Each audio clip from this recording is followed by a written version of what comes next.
Ladies and gentlemen, hello and welcome once again to another episode of Time Warp. My name is Paul Laporte. Joining me once again, my co-host for this episode, Daniel Peruzzi. That's me. I know that guy.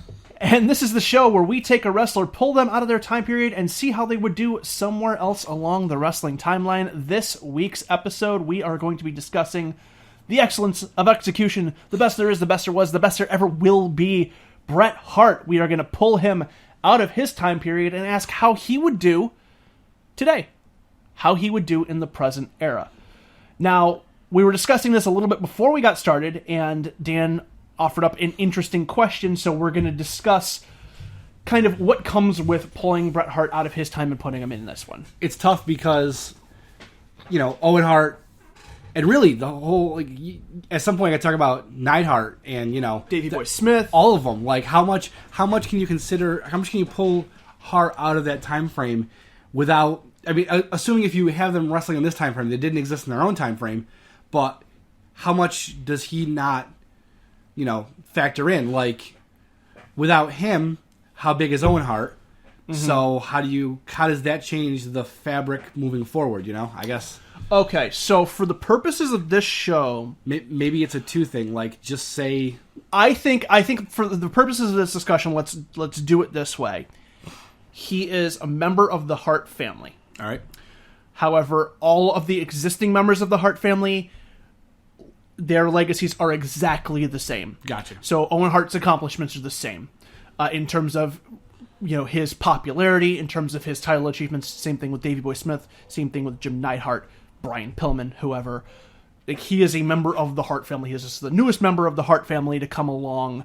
But obviously, that name gets diminished a little bit because the biggest member of the Hart family was him. Yeah. So it doesn't carry quite as much weight. It's not going to be like, being a member of the Flair family, for example, if your dad was Ric Flair or whatever. Yeah. But it's still going to carry something because it's going to kind of the Hart name is so big, Stu Hart and everything else. Yeah, I would say at this point, being a member, if you pull Bret out of that period and put him in now, so basically like Bret didn't exist at that time, I would say we're putting the Hart family on par with the Guerrero family in terms of United States wrestling importance. Way more important in Canada still. Yeah. There's still royalty in Canada, just like the Guerrero family be royalty in Mexico. But in the United States, it's important, but it's not a thing that is like your meal ticket to the main event. It's not like being a member of the Anoa'i family or something like that, where it's just everybody's, in the main scene of main eventer. So that's what we're going to say. All right. So we're going to pull, so he has obviously some of the very best technical wrestling ability that there's ever been. And we're pulling in a solid family name, but not remarkable. And I would say an underrated promo cutting ability. In terms of, I think back then Bret got a lot of shit for not being a good promo, but I think it was unwarranted because I think he cut good promos. It's just that his promos were more in the guise of, I'm a fighter and I'm going to fight people, and not like, I'm The Rock and I'm making all these funny catchphrases and things like that. So let's say Performance Center, new signing, Bret Hart. How does he do today? There's no doubt he easily gets to the mid-card based on his ability alone. I guess the question is, how much does technical ability matter, and how much does all the other stuff matter in modern-day WWE? Like, does he get Daniel Bryan level and, past that? Or is he stuck where you might say a Cesaro or somebody who's a great technical wrestler is, but has those other kind of caveats that, not the best promo work, not the necessarily the best charisma until he was established. Now, I think Daniel Bryan's a really good corollary to Bret Hart, because if we're talking Bret Hart shows up in NXT in the modern day, a guy like him, especially coming from a wrestling family, is going to go through the independent scene. He will have had time in Ring of Honor, most likely, Pro Wrestling Guerrilla, things like that. He will, I think, have made a very established name for himself on the independent circuit, and that will definitely help him as far as, he isn't going to come in, jobbing to Ty Dillinger. Yeah. He's going to start off, they're going to probably give him a video package and all this thing and make his debut kind of an important thing, because he will have made a name for himself in the independent scene, I believe. I guess I glossed over the fact that he's coming into NXT. I think it is great in NXT, There's obviously big preference, whatever that word is, I can't think of right now, placed on how well you can wrestle there. So, I mean, obviously, I think he gets to the top of NXT. Right. Without so a he hitch. rockets through NXT. Yeah. So he gets there and moves on to the main card. And, you're right. It is a question of he could go the Daniel Bryan route. He could go the Cesaro route. I guess the question is, how similar does his trajectory today parallel his trajectory when he first was around? Does he start off in a tag team and kind of get known as the workhorse of that, then split off as a singles wrestler, moves into the mid card, then moves up to the upper card? Does it go kind of the same way, or does he kind of skip any rungs on the ladder? And I guess that's kind of why I had the question before. Like, if Owen's with him, or something like that, or some other member of the Hart family is with him anyways, then, I think the trajectory is very similar. Without that, who would he mesh with now? In terms of a tag partner, let's see. The name's coming up a lot, and we talked about him in a previous episode. I think he pairs well with The Miz, strangely enough, because you have The Miz's talking ability, and you have Bret Hart's just pure raw wrestling ability. I think if Bret Hart comes in as a heel, I think those two match up really well together. I think if he comes in as a heel, I think if he comes in as a face, or Miz is a face and Hart comes in as a heel, then I think they feud because well. of that. Yeah. I feel like that's a feud that, if the Miz is in good standing when that feud starts, then that could be a feud that pushes him up, because that's going to be the argument is Hart has wrestling ability, Miz just got in on reality stuff, and that has the potential to be a good feud. And the Miz can wrestle a match, and they'll put some good matches for it. Okay, so let's throw in a couple other names here. Obviously, there's Natalya, but there's no intergender tagging. Yeah. So that's, they may have some interactions, but there's no Hart family members active on the roster currently, male ones. But Tyson Kidd, that's true. He could be tagging with Tyson Kidd. Does he tag with Cesaro a la Tyson Kidd does? True. That's a good point. Kidd goes down, Hart comes in that role. Yeah, that could definitely be the case. Or Kidd and Hart tag together as as a unit, both coming from the Hart family or whatever. But the names I was going to mention, not Hart family members, but fellow Canadians. How, again, the question of coming in as a heel or as a face, potential tag partners that I think would go well for him: Sami Zayn, Kevin Owens. Yep. I think he could pair well with either of those guys, because in terms of the charisma and just the being dynamic, Sami Zayn fits well on the face side, in terms of just hyping the crowd up, lots of big moves, taking lots of big bumps, selling very hard, and then being Bret's probably the guy he hot tags into or something like that, who just kind of cleans house and beats ass. And then you have the Kevin Owens side, who is kind of going to be a more charismatic, more athletic Jim Neidhart, essentially, who's now just the big guy who's just going to bruise people. Interesting look and at then Bret Hart comes in and just pulls him apart. My initial thought was, I feel like he'd be better with Zayn, just because Owen's character is a bit more of an I'm the best, I don't need he is more of an anybody else outsider type of guy. thing. But Owens tagged with people for years and years and years, specifically El Generico. Yeah. So he is very familiar with the tag team wrestling style. And I mean, if you're saying that Bret Hart worked his way through the Indies, then that character is definitely going to have some backstory with, Generico and Steen too back in the day, wherever they were wrestling and stuff. So there's going to be, depending on how much WWE wants to pull from it, there's going to be a great story to be told. And, somebody's going to come out of that looking, I think, a la, take where AJ Styles was in the Mania thing, where it was kind of, Styles came in, was big, Owens did his thing, and then Zayn did his thing, and there was kind of maybe a start of a story there. That ends up being a longer term feud with Hart. A similar dynamic is the point. Yeah, that's true. And they're probably, like you said, Bret Hart probably does have some history with those guys, but not like the history that Zayn and Owens have with each other, just for the fact that Calgary is quite a trek from Montreal. They're going to be kind of in completely different circles. They could interact, like I said, once they get to that Ring of Honor level, if they're both in there at about the same time. Yeah. That's definitely true. But it's not, I don't think he's going to fit he's going to have quite that history. You know, like AJ Styles is another guy you mentioned. There will probably be some matches there that they've had. So there's going to be a lot of opponents that are going to be very interesting for him to have. Again, like I said, it's a question of if he comes in as a heel or as a face. Does he come in a tag team? Does he come in singles? Personally, I believe in the current climate with the de-emphasis on tag wrestling, he comes in as a singles guy. Yeah. Just because, you know, back in the 80s, tag team wrestling was much more important. Unless they try and do some sort of tag team revival, I just see him coming in. Almost teased it enough times at this point. But I'm not going to be confident that they're going to pull the trigger on that. So I think he comes in as a singles guy. So we're skipping the tag team portion of his career trajectory. Does he hit the heights that he did in the mid-90s? Does he get there? I guess my concern would be with WWE booking, you know, where do they drop the ball on a potential great, or do they play it right? I guess that's kind of where this question goes in my head, at least. Okay, well, what do you think the answer is? You proposed the question. Well, I asked the question. You're supposed to answer it. I will give you my answer. Stop changing the questions. I will give you my answer, but I want to know what you're thinking.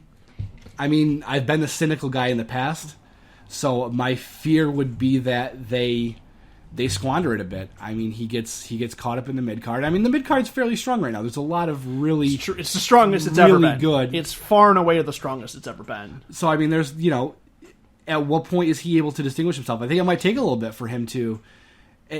I guess it'd be more of a Daniel Bryan career arc then, where it takes a little while to get out of there, and then once it does, like, it's able to catch fire. So you're saying that you think he hits the top of the card then? I guess I just contradicted myself in that answer. answer. That's what I'm saying. Do you think he gets there? Does he hold the biggest prize? And if so, does he have a substantial run with it? I don't know about a substantial run. I think he holds it. I don't know how willing they would be to give it to somebody whose promo ability is less than 100%. I mean, let's look at the last few champions. Triple H, okay. Roman Reigns, Rollins, okay. Roman Reigns, yeah, and look at the iffiness they have with actually giving Reigns the belt. Maybe they're building to something bigger. Okay, I understand that. I personally believe that the iffiness with Reigns and the belt is because the crowd isn't behind him. That's where I believe that iffiness comes from. I guess it's the opposite then of Reigns. Then it's not that, you know, I think with Hart the crowd would be behind him. His limiting factor would be WWE, whereas with Reigns, WWE's behind him. His limiting factor is the crowd. Good point. That's a really good point. Personally, I guess when I think of it that way, he gets there. Yeah, he gets there, and he becomes so popular that they have to seed, and you know, then it's a matter if he stays healthy. And Bret never really had an issue staying healthy until late in his career that I remember. Yeah, he had the knee surgery later on in '97 or so. That put him up for a while. Then that was WCW. And then, of course, he had the concussion because Goldberg almost killed him or whatever. But does he get misbooked like he did in WCW? Well, it's a completely different climate. Yeah. So I tried, you know, on this show we do try and be a little, we're going to try and be a little bit more devil's advocate-y, but I guess I'm going to be devil's advocate in that I think I agree he hits the top, and I think he's there quicker and for longer than you probably think he's going to be. I think in terms of just having somebody who is that talented, it's going to show, like you said, the Daniel Bryan thing is a very good comparison. However, I think the things he has going for him that Daniel Bryan didn't. Number one, he's a little bigger. Yeah. Number two, he does have a family name. Wouldn't be as strong at that point, but it is a family name that has been associated with WWE for a long time. That's true. So that gets him there. Also, his promo ability, again, like I said, I give his promo ability more credit than most do. I think he's certainly a better promo than Roman Reigns. I never thought it was terrible. I just didn't think it was great. It was kind of just average. I think it was a thing of he was outshone by some of the best talkers that have ever lived in his time period. Those best talkers aren't here anymore. That's true. So I think that he's probably still not better than Dean Ambrose or Kevin Owens. But I certainly think he's a better promo than fucking Sheamus. You know, I mean, like, look at how many times that guy's held a belt. I think Bret Hart is probably... You really don't like Sheamus, do you? That's a different subject for a different time. I think Bret Hart is like face Money in the Bank winner, cashes in, wins, holds it for a substantial amount of time, or is a multiple-time champion, probably has some sort of back and forth with whoever's at the top, whatever top heel they have, whether it's, or top heel / top face, depending on how they book him. Again, like, so he could go either way. I personally think that the crowd is going to be behind him to the point where he's going to at least end up face at the end of the day at the top of the card. He's going to be seen as a people's champion, if you will. Somebody that the people are going to be behind because he's just going to be a good wrestler and have earned it and have deserved it. We're saying for this that he comes in like tomorrow and starts? Sure. Or like comes in 2 years ago and starts? In terms of showing up in NXT? Yeah. Tomorrow. Like, well, I guess NXT, so it'd have to be we'll say, like I said, we'll say that he started his, we're saying that these are people who are in WWE, so you don't usually just, with some very rare exceptions, just show up out of nowhere and nothing. You had to have done something before this to get you there, so we're going to say that Bret does have an established independent career. That's kind of the assumption with the people that we're doing for these, unless otherwise stated. Because I was just wondering, if he comes in 2 years ago, where does a Punk storyline fit in? What kind of a play does he have with him? Because I'm sure they will have met at some point in the indie scene. True. That could have been... And if it's when Punk's in the middle of his reign and Hart's coming through the ranks, then there may be a thing there. That could be, but yeah, I think that would... It doesn't line up time-wise. But yeah, that would have been another going. How does Hart Cena play out? That's another one I was gonna suggest. That'd be some great matches, I think. Yeah, I would agree. And that's another thing is that Cena puts on really good matches when he's in there with somebody who will force him to. Bret Hart will force him to have a good match. I think he puts on a good match with most people. I think when he's with somebody who's very good, that's when it becomes great or better. Exactly. Yeah. Cena does put on good matches, but in a match where somebody who has that next level of psychology and that next level of work rate, then he tends to up his game to them. If Orton's still considered a top name in the company, then you have a family name, Orton versus Hart, yeah. So I guess the more we talk about it, the more I'm coming to your side. I guess I'm going to say now he's going to hold it a few times, at least. Yeah. Because there's going to be enough different storylines, there's going to be enough play where there can be back and forth and all that stuff. Yeah, absolutely. Although I can certainly understand your concerns as far as there is probably, I would say, 20% chance that they just completely drop the ball with him. And he ends up, opening matches to, and losing to Wade Barrett or something like that. Again, not to say Wade Barrett's a bad guy. I'm just saying that it is possible that WWE gets in the we make movies mindset and not the we have good wrestling matches mindset. Or he could just be one of those guys who is like a Tyler Breeze who just does super well in NXT, gets to the main card, and they just go, bah, and then they don't know what to do with them. Yeah. So there's like a 20% chance of that happening, but I think that Bret Hart's ability is so good that despite the fact that he, like I said, isn't the most charismatic, he still punches through that, gets to the top. That makes sense. All right, ladies and gentlemen, that's going to wrap it up for this episode of Time Warp. Hope you enjoyed. Let us know what you think. Be sure to like, comment, and subscribe. Also, if you want to send us any feedback as to who you would like to see for future episodes of Time Warp and future time periods you'd like to see them in, send us that at changingthequestions@gmail.com, or you can catch us on Twitter at Changing the Qs. That's Changing the QS. You can also be sure to like us on Facebook. Just search for Changing the Questions there. And check out all of our other shows. We have our flagship show, Changing the Questions, on Tuesday and Thursday. And then Booking About a Wrestler, which we do on Wednesday and Friday. We're also looking into maybe debuting a quick video series or two. We're kind of looking into that right now. So we're hoping to put some even more content on the channel for you. So again, be sure to subscribe so you catch all of that. For Daniel Peruzzi, Brett. For myself, Paul Laporte, we will see you soon. Goodbye.